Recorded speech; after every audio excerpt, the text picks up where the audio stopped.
নমস্কার বন্ধুরা, কেমন আছেন সবাই?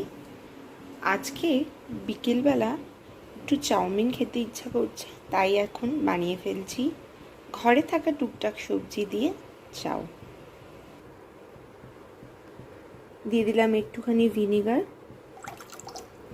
তাহলে চাউটা আর জড়ো হওয়ার চান্স থাকে না।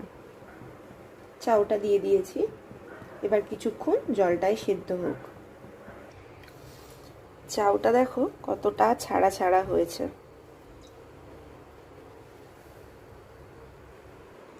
এদিকে ওই একই কড়াইতে তেল দিয়ে দেবো। সবজি দেখলাম সেরকম কিছু নেই, তাই একটা ডিম, আলু, পেঁয়াজ, লঙ্কা দিয়েই বানাবো আজকে সন্ধ্যের জলখাবার।